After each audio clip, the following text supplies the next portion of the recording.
Vamos a tratar el tema de la renuncia del ministro Eduardo Medina Mora a su puesto en la Suprema Corte de Justicia. Creo que tiene por lo menos dos ángulos esta renuncia en mi interpretación que propongo a mis compañeros.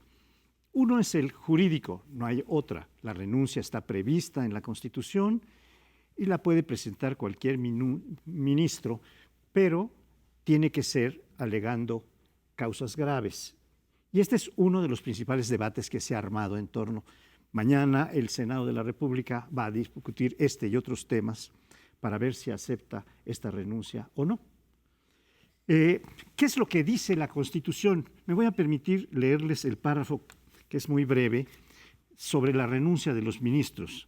Dice el artículo 98, tercer párrafo, las renuncias de los ministros de la Suprema Corte de Justicia solamente procederán por causas graves, serán sometidas al Ejecutivo y si éste las acepta, subrayo, si éste las acepta, enviará para su aprobación al Senado. Esta renuncia fue presentada en términos muy esquemáticos, sin alegar ninguna causa. Pero el siguiente asunto es que la aceptó el presidente de la República. La Constitución no dice que el presidente de la República tiene que dar cuenta de las causas graves. Dice que si las acepta, y debe haberlas aceptado, considerando que eran causas graves, pero no tiene obligación de expresar cuáles fueron esas causas. Lo que están exigiéndole algunos al presidente o al ministro Medina Mora, que diga cuáles fueron sus causas. Esto es lo que se va a debatir mañana en el Senado. Pero yo creo que si se cumple esta segunda hipótesis de lo que les acabo de leer del artículo 98, es decir, si acepta la renuncia con las causas que hubiera escuchado él, esto puede pasar al Senado y el Senado debe procesarlas, no necesariamente exigiendo que se expliciten las causas graves, aunque podría hacerlo. Este es el debate que está. ¿Por qué no? ¿Por qué no? O sea, si dice la Constitución que deben ser causas graves, porque si, el presidente nos aclaró hoy dos cosas. Uno, que no había hablado con Medina Mora, por la tarde aceptó la renuncia y al día siguiente les dijo a los reporteros, es que va a atender dos causas que el titular de la UIF me dijo. Por tanto, el presidente tiene conocimiento por la vía de Santiago Nieto, no de Eduardo Medina Mora. Pero mi pregunta sería, no es más que una pregunta, te respondo. ¿Quién debería informarnos? Creo que es de las muy causas? buena tu pregunta, porque ese es el tema que se va a estar debatiendo. Tiene que expresar el ministro que renuncia ante el presidente sus causas y aceptarlas. Y ¿Pero se las debe informar a la nación o al presidente? Al presidente. Dice, solamente, la acepta. Dice, procede por causas graves. Serán sometidas las renuncias al Ejecutivo. Si las acepta, sí, las tiene que aceptar con las causas graves. Ahí va a estar el debate. Yo simplemente fijo los términos. Yo creo que no necesita expresar las causas graves en público. ¿El ministro o el presidente? El presidente, no, ni el ministro. Y el ministro menos. El ministro dice, yo ya presenté mi renuncia y el que lo tiene que juzgar o aceptar en primer lugar es el presidente y luego mandarlo al Senado.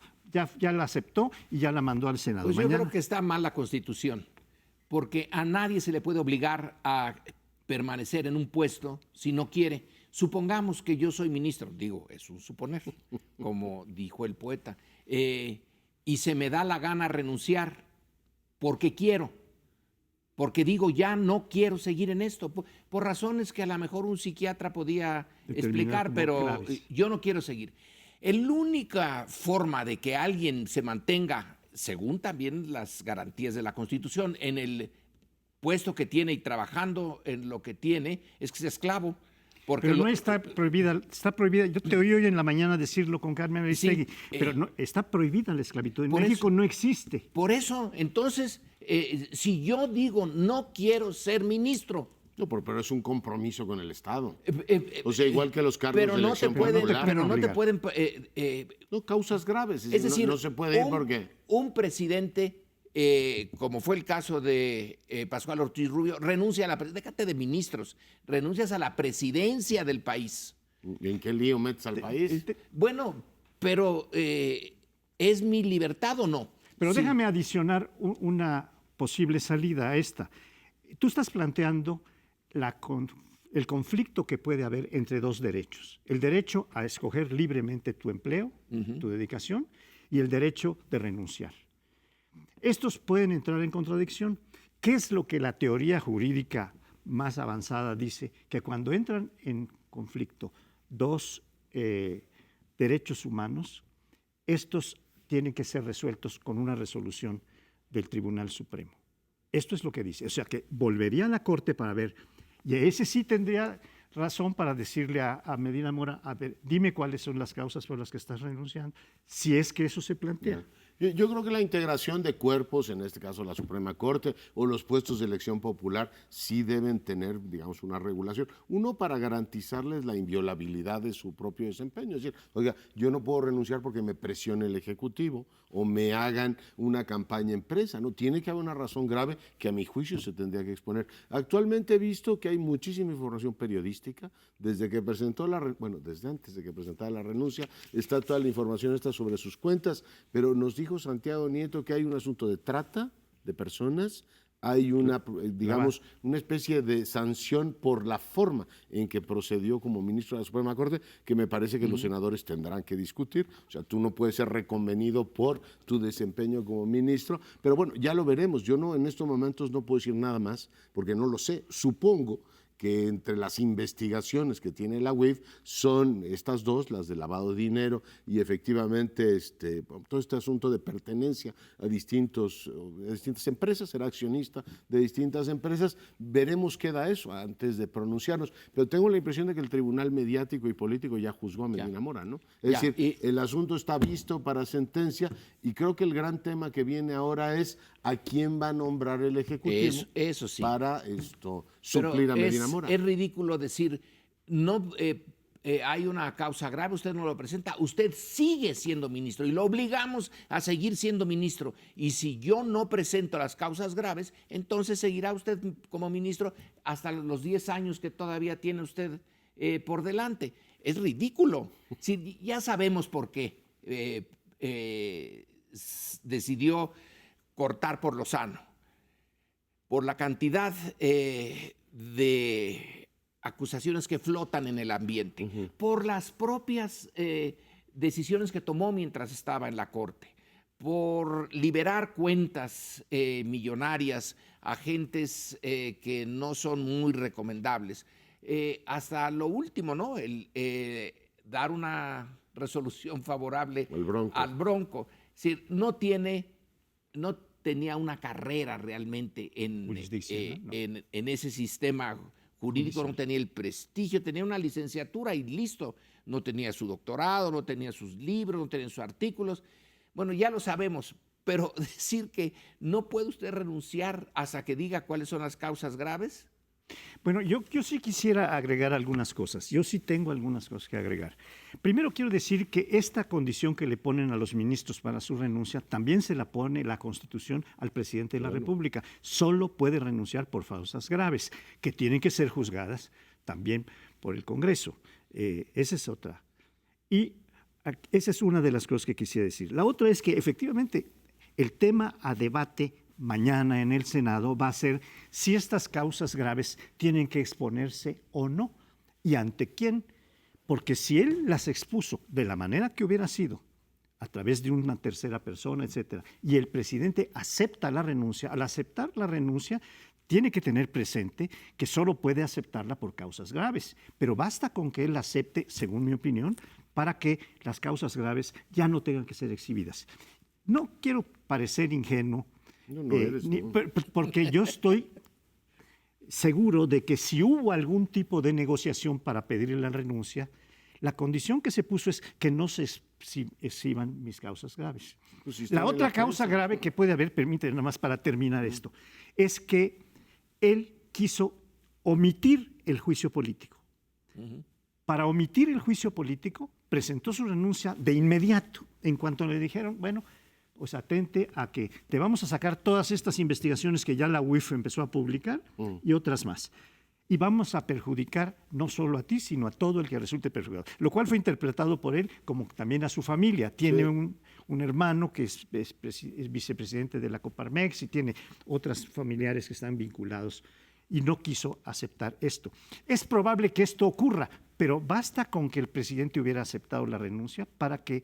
No, está claro, y creo que va a proceder, o sea, eso no tengo la menor duda. Lo que yo, digamos, me pregunto es si no deberíamos tener información ya tangible y clara de las instituciones, porque, bueno, todo esto es especulación periodística, y claro, si te cae bien Medina Mora, dices, pues qué cosa más rara, los contrapesos se pierden, pero la IMED no trae buena prensa, o sea, la mayor parte de los periódicos, los titulares eran literalmente para crucificarlo. Me pregunto también si puede airear la autoridad de la que lleva los temas de inteligencia financiera abiertamente, el que tiene investigaciones sobre tal o cual, digamos, individuo, quebrantando el principio de, ¿cómo le llaman? De secrecía o el derecho al debido proceso, es decir, oiga, ya me empapeló usted, ya me hizo culpable en público, antes de empezar propiamente. Es un juicio más político, ¿no? Que propiamente ese es el otro una investigación, que no sé si negociaron, ¿no? Finalmente te vas y entonces ya no te empapelo, lo cual le daría una tonalidad diferente a la forma en que ha venido,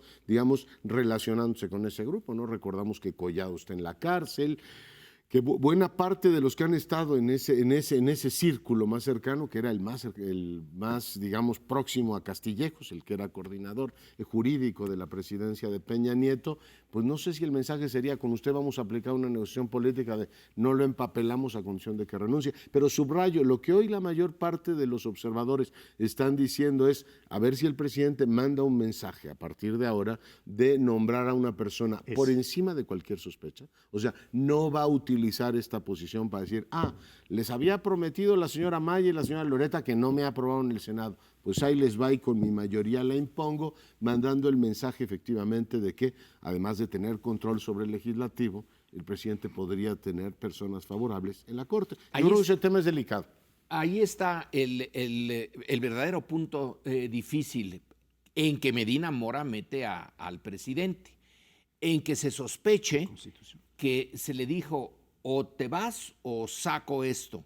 No, tiene que sacarlo, independientemente de que se vaya Medina Mora a donde quiera que sea, tiene que proceder hasta el final, no decir, bueno, ahora que ya se fue, detengo las investigaciones. No, porque eso sí que es el antiguo régimen. Este nuevo, ya una vez puesto en el carril, tiene que llegar hasta el final. Y el otro punto es el de la sustitución. Sí se le va, ya se está diciendo, no quiere realmente acabar con la corte y tener una corte a modo al estilo Trump, ¿no? Tiene que tener mucho cuidado en quién nombra y sustentarlo en todo lo posible para desmontar esta acusación que ya se está haciendo. Se hizo en estos días, se sigue hoy y se seguirá haciendo los días que vienen. Yo coincido con ustedes en lo de las causas graves, que lo más sano sería exponerlas. Digo que en la interpretación constitucional que yo intento, esto no es necesario si el presidente aceptó la renuncia, pero eso sigo pensando que va a ser la discusión principal mañana en el Senado. Los que sí podrían exhibir las causas graves son los senadores, que pueden decir lo que quieran en el ejercicio de sus funciones. No es un órgano y ahí vamos a ver si se exhiben. Es posible que allí se exhiban. Y también quisiera decir que el presidente López Obrador en su mañanera dijo, yo no presioné para que lo forzaran a renunciar, etcétera. Lo pudo haber hecho alguien, pero él... Tengo una pregunta técnica para ti. O sea, el Senado le puede decir a Medina Mora, venga y explíquenos por qué renunció. Podría, y Medina Mora podría decir, o voy pedirle o no voy. Por comunicación respetuosa al Ejecutivo, tenga la bondad de decirnos cuáles son. Sí, ¿Puede podría hacer el ser, Senado pero eso? quisiera, sí lo puede hacer. Pero lo último que quiero decir en estos segundos que nos pasan es que también estoy con ustedes de acuerdo en que sería muy conveniente que la sustitución del ministro de la Suprema Corte sea un agente intachable, indudable, que tenga un prestigio muy amplio como jurista, no necesariamente en la carrera judicial, pero como jurista, que está enterado de lo que son estos procesos. Y esto sería muy importante para el futuro del país y del Poder Judicial. Bueno, pues ahora entramos en otro tema candente. No de pesos y centavos, sino de millones de pesos. Olvidemos los centavos. Las condonaciones fiscales. Esta capacidad que tenía, yo no sé si todavía formalmente siga, pero ya Andrés Manuel López Obrador dijo que él se desliga por completo de condonarle fiscalmente algo a alguien. Pero en el pasado reciente, era muy factible que si alguien tenía buenas conexiones allá arriba en la cúpula del poder, podía pedir por la razón que fuera que le condonaran impuestos. Esto de los impuestos es uno de los temas fundamentales de la política desde el principio del Estado, póngale usted cuando quiera que empezó el Estado. Si fue antes de Cristo en China, pues ahí está. El tema es la capacidad impositiva del Estado y la condonación. La condonación, nos dijo este organismo de la sociedad civil Fundar, que por años estuvo presionando, díganos a quién le han condonado. Por fin vino la respuesta. Y es lo que nos temíamos. Son las condonaciones a un grupo relativamente pequeño y francamente inmorales por la cantidad de dinero que se les condonó. Ese es el tema en esta segunda parte del programa. Pues yo con la tesis del presidente coincido a plenitud en esto. Es decir, nadie debería bajo ninguna circunstancia condonar impuestos. Y si los condona por alguna cuestión especial, debería por norma ser público. Es decir, sí, estoy condonando el predial de tal o que el adeudo que tienen con tal o cual dependencia porque pues les cayó un rayo, un terremoto, lo que sea. Por cierto, ya el presidente dijo que ni en ese caso iban a proceder las condonaciones. Así que me parece saludable que esto ocurra. Me parece también saludable que un organismo en la sociedad civil, estos que no le encantan al presidente, le hayan demostrado que sí sirven para muchas cosas y que en este caso de la mano del INAI han venido porfiando durante 4 años para que les dieran la lista. Ahí está la lista y refuerza, por supuesto, su tesis central de que en este país pues sí puede haber favoritismos. Con la tranquilidad que da no estar en esas listas, yo puedo decir que, bueno, al mismo tiempo, no, porque a veces parece como si uno tuviera una lectura sesgada por algún conflicto de interés. Yo creo que hay que ver caso por caso, ¿no? Puede haber empresas que hayan litigado un cobro indebido del gobierno y por un asunto, digamos, contable aparezcan como que les perdonaron, ¿no? A mí me pasó que me robaron un coche y te adeudaba la tenencia finalmente, no sé si se me pusieron un crédito fiscal ahí o no, pero dije, oiga, voy a pagar la tenencia de un coche que me robaron. En fin, hay a veces problemas contables, no descarto que eso ocurra, pero básicamente coincido con la idea que un Estado no debe condonar los impuestos. Si todos los pagamos, no debería haber excepciones. Y la otra, pues el tema espinoso político, ¿no? Que un aspirante a presidir Morena, bueno, la presidenta actual, recibió una deducción de 16 millones y una funcionaria pública de esta administración, la titular de la CONADE, le perdonaron 10 millones de pesos. Y aunque uno no sea muy ducho en temas de contabilidad, tú dices, oiga, que ya ganar 10 millones al año tiene lo suyo, que te condonen 10 millones de pesos de impuestos, es que tus ingresos son, digamos, incompatibles con la época post-neoliberal. Pero en cualquier caso son 2 temas sobre los cuales el presidente tendrá que expresarse. Es decir, puedes mantenerte como funcionario público de una administración cuando estás condenando esa práctica. Lo dejo como pregunta.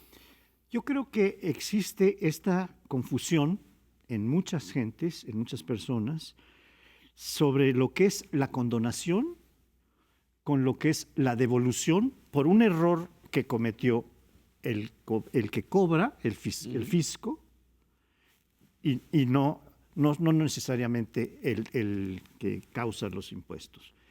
Allí, cuando se devuelven impuestos porque el que fue imputado de una evasión prueba que no hubo tal evasión, que están interpretando mal, que no leyeron bien, y lo prueba ante el tribunal fiscal, entonces hay que devolverle lo que le cobraron. ¿Eso contablemente cómo se registra? pues, ¿Cómo devolución. No condonas. No. Pues eso está claro, ¿no? Sí, pero yo quería aclararlo porque a veces se confunden una cosa con la otra. La condonación es un acto unilateral del Estado, de voluntad estatal, de decir, te perdono. Es como el que le perdona la vida a un preso que está condenado a muerte. En México ya no existe la pena de muerte, pero eso sería el equivalente. Sí. O cualquier delito.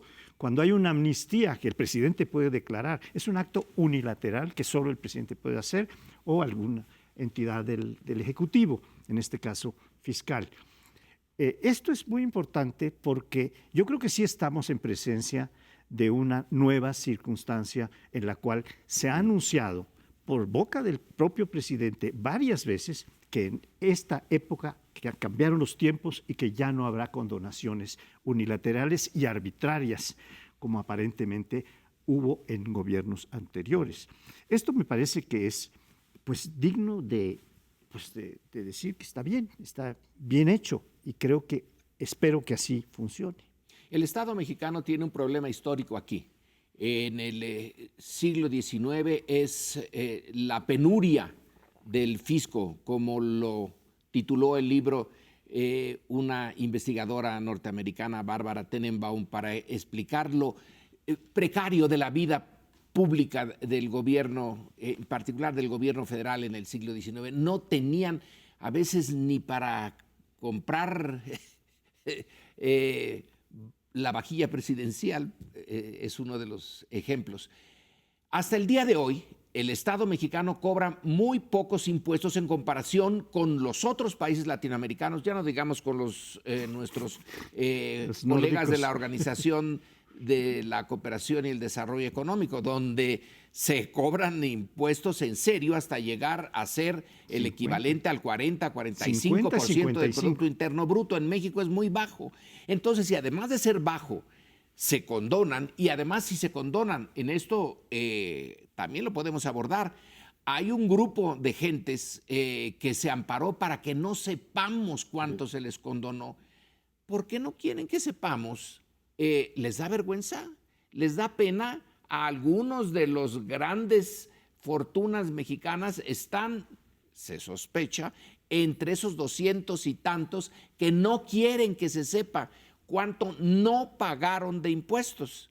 Y ya para acabarla de amolar, tenemos la información de la prensa hoy, que se condonó allá en el norte de México a alguien a un lotero, ¿no? Que no existe, en un negocio en donde la dirección tampoco existe, pero fueron millones de pesos que se le condonaron. Esto ya es, si no fuera tan seria la necesidad de los impuestos, sería de risa loca. Sí, claro. El contribuyente fantasmagórico. No, yo creo que además abona a esta tesis que el presidente ha manejado de separar el poder económico del político. Uno de los fundamentos de la alianza entre empresarios y durante muchos años el PRI era: te preocupes, yo te ayudo discrecionalmente a bajarte los impuestos por aquí o por allá. O sea, yo creo que es bueno, como lo dije, o sea, y sostengo ese tema. En donde no estoy tan seguro es cómo van a operar cosas que son, digamos, muy frecuentes en este país, que son los borrones y cuentas nuevas de las administraciones que entran. La de la capital, cada que entra te borra todos los adeudos anteriores, multas y recargos, para tratar de reincorporar a gente a la hacienda pública. Y entiendo que parte de la discusión de estas dos listas que han aparecido fue producto de una ley del Congreso que buscaba apoyar en un momento determinado a sectores en particular, que se presta mucha discrecionalidad de todas maneras, pero bueno, hay una intervención también del legislativo en este caso. Yo espero que todas esas prácticas se erradiquen y que ciertamente tengamos mucho más transparencia. Si pagamos todos, tenemos derecho a saber si el Estado le otorga a una empresa, a un particular, una condonación, decir, oiga, ¿y por qué le condona a fulanito y no a sutanito o no a todos, ¿no? Sí, yo creo que es perfectamente claro el asunto. La condonación es un acto al arbitrio de quien condona, del Estado mexicano, y el jefe de Estado es el que tiene la facilidad o alguna de sus dependencias de las que él maneja la administración pública. Pero también habría que decir que hay condonaciones que, bueno, si esto se prohíbe, se tiene que prohibir en la ley, no habrá que va la condonaciones Constitución, unilaterales con excepciones. Hay condonaciones que se pueden hacer y se hacen en muchos países como estímulos para la reinversión, para la inversión. Si lo que se quiere es impulsar, te voy a decir, bueno, yo le voy a condonar esto a condición de que usted abra la fábrica tal que no ha abierto, etcétera, y ponga estos recursos allá. Porque los va a poner al servicio O de que la gente. repatrien capitales. Pero que lo Pero ahí abres difunda, la ventana, ¿no? que lo difunda, que no sea solamente a su arbitrio callando las razones que hay para condonar, sino que diga, voy a condonar esto en función de tales estímulos al desarrollo del país, a la creación de empleos o lo que sea. Esto podría ser, pero que quedaría ventilado al público. Sí. Podría ser una excepción. Claro, En caso general, creo que transparente. no se puede hacer. La ventilación es importante porque finalmente si a alguien le condonan 10,000 millones de pesos que no van al fisco, de manera indirecta nos lo están quitando a todos.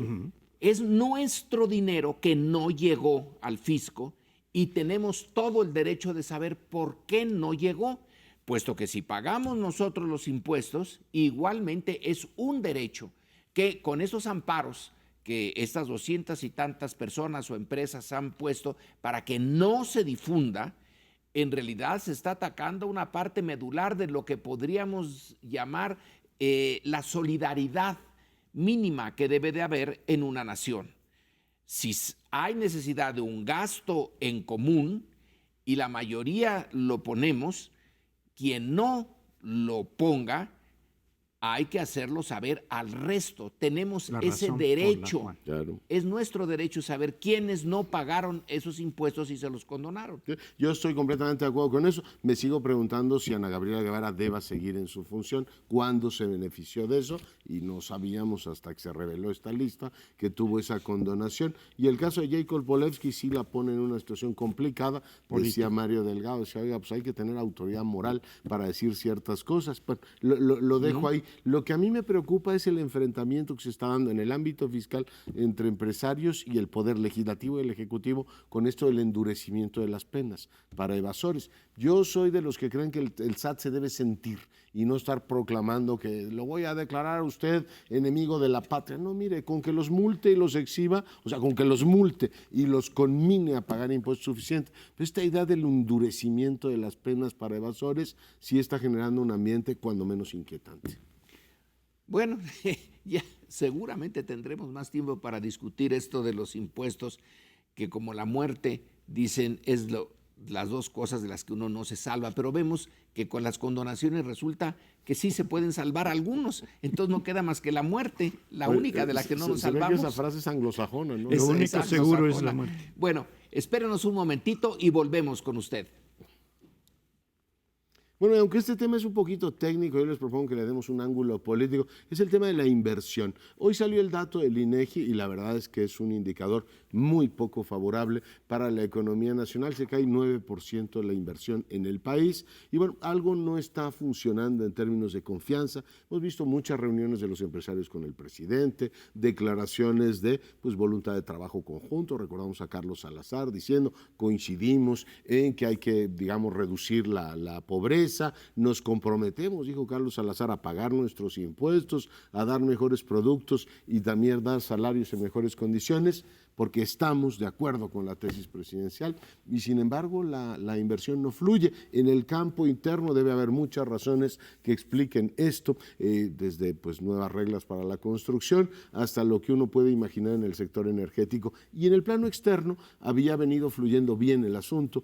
Las remesas, por ejemplo, llegan numerosas al país y son un elemento, digamos, balsámico para las grandes magnitudes macroeconómicas, y la inversión extranjera directa no ha parado, no se ha detenido. Incluso ha crecido en los últimos tiempos, contrastando con la inversión nacional. Sin embargo, ahí hay una disputa un poco extraña porque tampoco tenemos información concluyente de una empresa norteamericana que estaría inquieta por la posibilidad de que Petróleos Mexicanos se lanzara sobre un campo que estaban explotando juntos. Bueno, no puedo alargarme demasiado porque no hay información ni de Pemex ni de la empresa norteamericana, pero lo que ocurrió es que el Departamento de Estado lanzó un comunicado la semana pasada diciendo que estaban muy inquietos porque el gobierno mexicano podría efectivamente, pues, digamos, en este caso, expropiar, ¿no?, esta parte de la renta que tiene la empresa. No es usual que lo hayan hecho. El gobernador de Texas lo marcó con el tema de los gasoductos, que generó, pues, una enorme reacción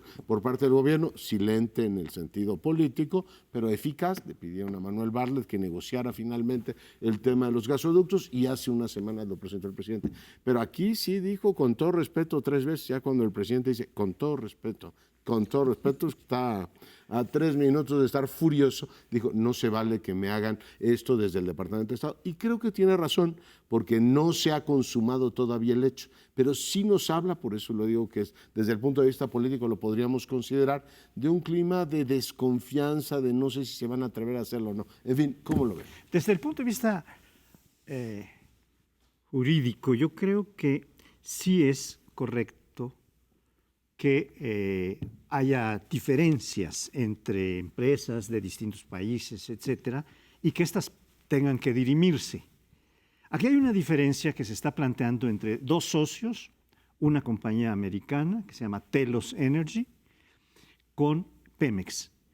Los 2 tienen derechos para explorar y explotar un yacimiento petrolero. La prensa ha publicado, no sé qué tan correcto sea el dato, que Telos Energy ha invertido en este proyecto $300 millones, haciendo planes de exploración, haciendo la perforación de 3 pozos petroleros, etcétera. Y que Pemex ni tiene plan de explotación ni ha invertido nada. Entonces, ese sería el punto de vista jurídico. Hay alguna razón de disputa, pero esas disputas se tienen que resolver, pues, en los tribunales. Ahora, la cuestión política.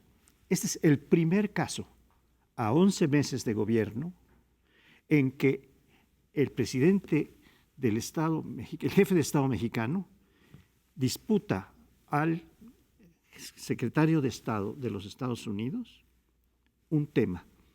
Es la primera vez que hay una diferencia, habiendo muchas razones para que el jefe de Estado mexicano hubiera dicho, oiga, esto no es aplicable, esto viola nuestra soberanía. En esta ocasión lo dijo con todas sus letras. Eso me parece muy importante. No es parte de la discusión jurídica, porque esa tendría que hacerse en tribunales y no tendría ni el Departamento de Estado ni el presidente de la República que intervenir, sino que tendría que resolverse. Si hay una disputa jurídica de intereses, tiene que resolverse de acuerdo con este contrato, con la concesión que le dieron a esta persona, a esta empresa, Telos Energy, y a Pemex. ¿Qué derechos tiene cada uno? Y entonces resolver el tribunal correspondiente a quien corresponde la razón. Pero el problema está en que ya se empezó a introducir con una sola opinión, con un solo tuit que haga el presidente Trump, o el presidente López Obrador, las cosas se ponen en la escena política. Pues claro. Y entonces esa es en la que estamos. Y a mí me parece que efectivamente tiene razón el presidente López Obrador diciendo, bueno, si se trata de un asunto entre estados, tendría que haber fórmulas diplomáticas, una nota diplomática, una protesta, hay varias formas en que no hacerlo con una opinión de un secretario de Estado. Eso es lo que dijo el presidente López Obrador y yo creo que tiene razón. Ahora, el Departamento de Estado, desde que hay memoria, y vaya que sí hay memoria escrita, porque para eso sí son buenos, para mantener los memos de conversación y todo en el Departamento de Estado, ellos claro que intervienen en defensa de los intereses de sus empresas, de sus connacionales, siempre lo han hecho. La diferencia aquí es en hacerlo público, pero en privado, vaya que si el embajador, por órdenes del Departamento de Estado, presenta a veces como pregunta, a veces como queja, que algo está pasando con alguna compañía. Es lo normal en esta relación asimétrica que tenemos con Estados Unidos, es que sea el embajador norteamericano el que de manera más o menos discreta presente la queja. El embajador mexicano, tengo la impresión de que es menos las veces que lo usan como conducto. Es la embajada aquí y las los diferentes funcionarios que intervienen. El haberlo hecho público, esa es la parte novedosa, no el que hagan la presión. En eso están, es pan nuestro de cada día. Estados Unidos hace presiones de diferentes formas, pero el haberlo hecho público, entonces por lo menos ahora hay muchos críticos de Andrés Manuel que dicen es que no se ha portado a la altura de la defensa de los intereses nacionales, refiriéndose al tema de la migración, de que el presidente Trump ha dicho de una manera bastante desafortunada y escandalosa: México me está haciendo el trabajo de detener a los migrantes en la frontera sur. Eso más o menos se lo ha tenido que tragar el gobierno mexicano, producto de la asimetría y de la debilidad de la relación desde la guerra con Estados Unidos hasta ahora.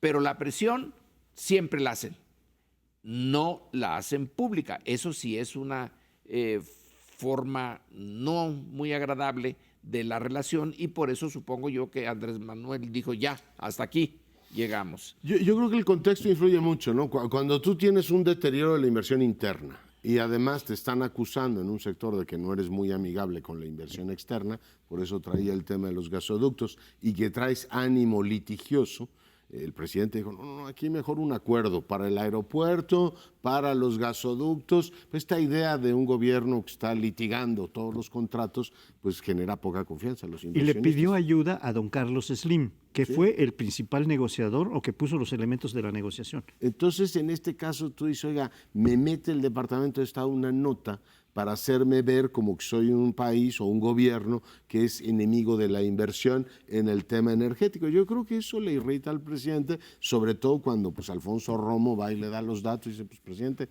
la inversión no está fluyendo y nos están poniendo, yo no sé si con intencionalidad política, porque Estados Unidos tiene, ya lo dijo Lorenzo, 1000 maneras de hacer sentir su presión. Tenemos los instrumentos del Telecán, decir, oiga, si hay una práctica indebida. Pero aquí el mensaje es, no tienen intenciones de cumplir. Por eso subrayo el no tenemos información todavía. O sea, ni las dos, o sea, todo está en el plano especulativo. Entonces dicen, bueno, es que a lo mejor Pemex no querría cumplir la parte. Oiga, ¿cómo que a lo mejor Pemex no puede? O sea, sobre esa base tú no emites como Departamento de Estado una nota. Por supuesto que todas las cancillerías del mundo defienden a sus empresas. Cuando en Venezuela se lanzado sobre FEMSA, pues el gobierno mexicano tiene que ir a defender a las empresas mexicanas. Eso me parece claro. Pero aquí todavía no ocurre, o sea, no es un hecho consumado. Por tanto, siento que en el contexto de debilidad de las inversiones, el presidente lo toma como corresponde, decir, oiga, no es correcta la forma que procede el Departamento de Estado, y creo que en este caso le asiste toda la razón.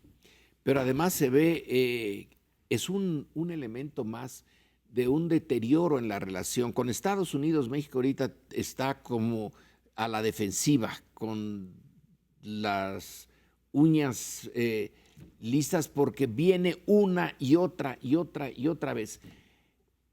Es el deterioro en el ambiente. Lo buscan. Yo creo que Pompeo tiene esa característica, el secretario de Estado, de estar golpeando sobre todo a los débiles, ¿no? En el caso mexicano ya nos tienen hasta acá, nos agarraron de su punching bag desde la precampaña electoral de Trump y no ha cesado esto. Yo creo que lo que tendría que proponerse es una serie de medidas, de políticas públicas que estimulen la inversión. Pues sí. Hay algunas más fáciles y otras más difíciles, pues hay que empezar por las más fáciles. Esta es una difícil, porque ya está hecha la coinversión. Se supone que la concesión que le dieron a este era con necesidad de que invirtieran en lo que ya está invirtiendo, según mi interpretación. Pero si hay dificultades de a quién controla el yacimiento, Pemex está diciendo, lo controla el Estado mexicano, lo controla Pemex, que es la entidad del Estado mexicano que está impulsando esta coinversión.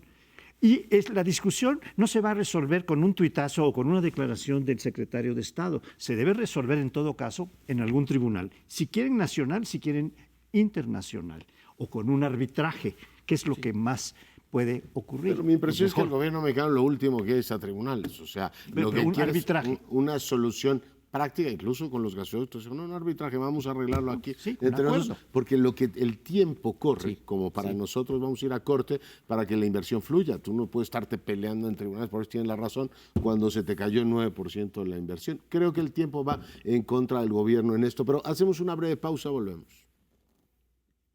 Bueno, y en este último bloque yo les propongo que analicemos cuál es la situación del gobierno de la Ciudad de México ante una serie de desafíos que ha tenido en los últimos tiempos. Desafíos a la gobernabilidad de la ciudad y desafíos también a la legitimidad del gobierno para la utilización de la fuerza. Hoy tuvimos un bloqueo de taxistas a varias entradas a la Ciudad de México, generando un caos vial. Claro, un caos vial para los que querían entrar a la Ciudad de México, los que estuvimos ya dentro, nos liberamos de alguna manera, el tráfico fluyó un poco mejor. Pero es una situación anómala que viene pues en plena discusión sobre lo que puede y no puede hacer un gobierno para contener violentos, por un lado, venimos de la manifestación del 2 de octubre y también la de los 43 de Ayotzinapa, donde un grupo de anarquistas o conservadores, según sea la etiqueta que uno le quiera poner, desafiaron efectivamente primero la legitimidad de manifestaciones, desde de las feministas hasta las del 2 de octubre, generando una situación ajena a los manifestantes. Entonces la pregunta era, oiga,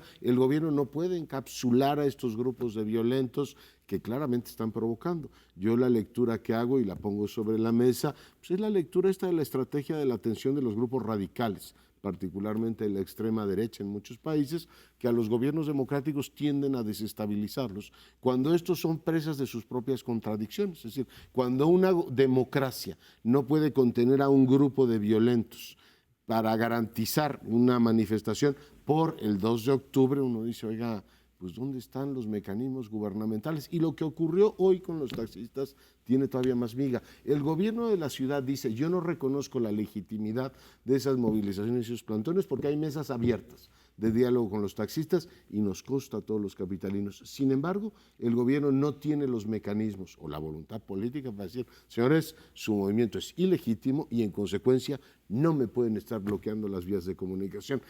No me extiendo, pero el viernes, por tercera ocasión, policías federales inconformes volvieron a bloquear Boulevard Puerto Aéreo, generando un problema severo a los usuarios. Uno se pregunta, y yo se los pongo sobre la mesa, ¿una democracia no tiene capacidad de defenderse? Esta digamos, doctrina de que no manifestaciones, bloqueos, los puede hacer cualquier persona porque este gobierno no reprime, no nos lleva a que la estrategia de tensión, la espiral antidemocrática vaya subiendo, diciendo, a ver, estos gobiernos, el de Claudia Sheinbaum, cruzada de brazos, mientras los capitalinos efectivamente pasamos las de Caín. En fin, ¿cómo lo ven? Y no es solamente Claudia Sheinbaum, finalmente es el gobierno en su totalidad, es el gobierno de Andrés Manuel López Obrador, que insiste en no usar la fuerza. Pero del otro lado están probando y cada vez van ganando más terreno. Tú decías, y creo que podemos ahondar sobre eso, que hay antecedentes históricos en donde, por ejemplo, el bloqueo de los transportistas en Chile es el preludio del golpe que se hizo contra Salvador Allende. Es decir, uno, en este caso, y que ahí hubo también mano norteamericana, además de la derecha chilena. Aquí estamos hablando de ciertas, en el bloque anterior, de ciertas actitudes de los Estados Unidos que sorprenden por innecesarios para causar más ruido del que ya hay. Entonces, en este caso de los taxistas, ya es se acerca a producir un colapso. ¿Qué es lo que buscan? Cualquiera de las dos cosas en realidad parecen decir tenemos ganancia. Si no nos reprimen, va a haber una reacción de la opinión pública diciendo esto es intolerable, este gobierno nos sirve, es incapaz de gobernar.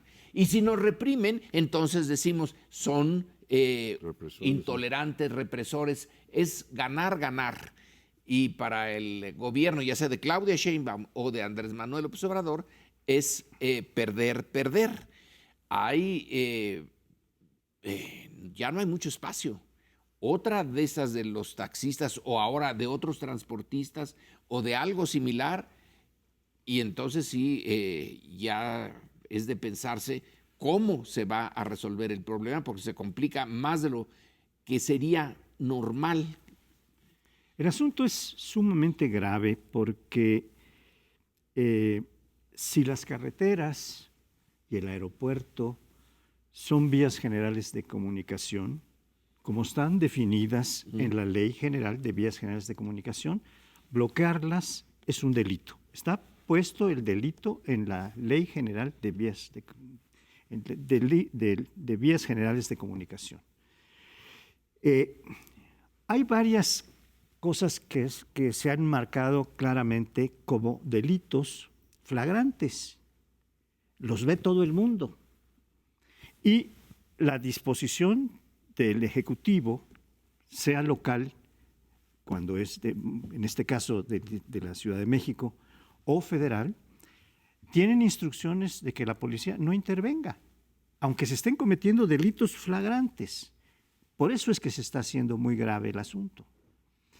Ahora, cuando esto llega al punto en que la Fiscalía hace la vista gorda, con una denuncia expresa de la violación de la ley, del establecimiento de un delito, si la Fiscalía no actúa contra quienes han cometido este delito de bloquear una vía general de comunicación, empezamos a entrar entonces sí.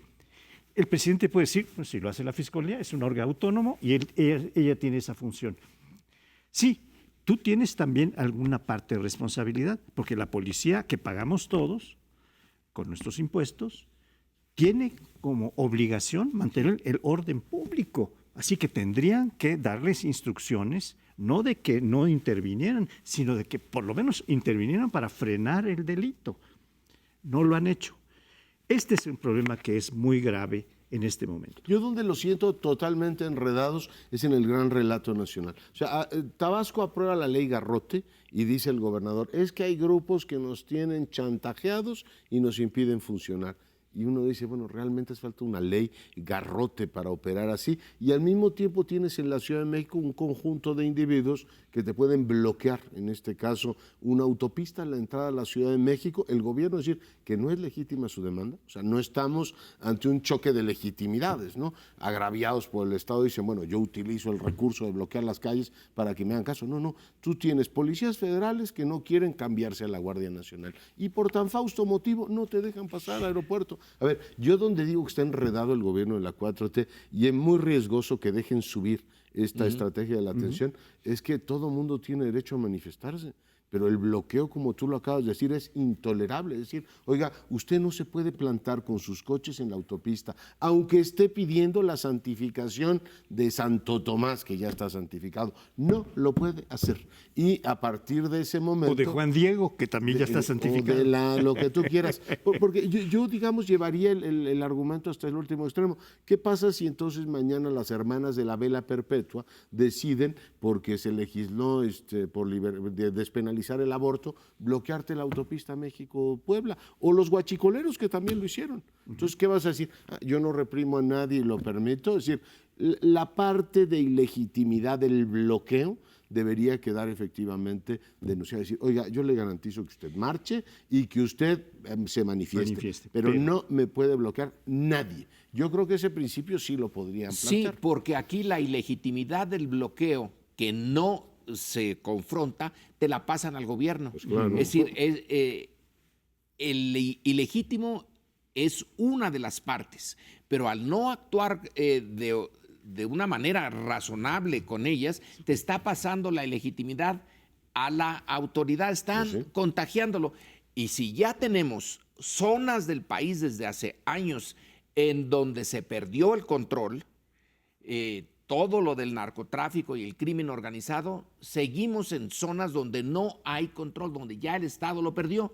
Y si ahora resulta que también lo pierde en la Ciudad de México, bueno, entonces la situación es bastante grave. Ahora, el gobierno sí tiene la legitimidad. Bueno, los sondeos de opinión pública de los últimos días nos dicen que tiene un apoyo de la opinión el gobierno federal bastante alto. Entonces tiene, con una política bien explicada, bien explicitada, decir hasta aquí llegamos. Pues claro. Y entonces ganar legitimidad, que ahorita la está perdiendo, porque estos a la hora de retarlo y no tener respuesta, se la pasan la legitimidad al gobierno. Hay que reganarla. Y es más, es casi, como tú decías, hay que empezar por lo más fácil. Si no se lo puedes quitar todavía al crimen organizado en Michoacán o en Guerrero, aquí es casi obligado que sí lo hagan. No solamente tiene legitimidad, tiene razón. O sea, pues decir, oiga, ¿y usted qué pretende? ¿Que yo suprima las plataformas? Bueno, las estoy regulando, le estoy dando todas las garantías, estoy tratando de flexibilizar mi postura. Cuando un gobierno razona en público y dice, oiga, yo a los taxistas los estoy tratando de esta manera y ellos, a pesar de que no hay un conflicto local como tal, esto es un movimiento nacional, por eso creo que tiene razón en leerlo en clave nacional, pero pues le dicen al gobierno de la ciudad, ahora pagas y explícale a ciudadanos que hoy no pudieron llegar a trabajar, que su gobierno no opera ni puede contener a los violentos. Y eso, por eso decía este tema de la estrategia de la atención. Pero bueno, nos tenemos que ir. Los esperamos aquí la semana próxima en Primer Plano.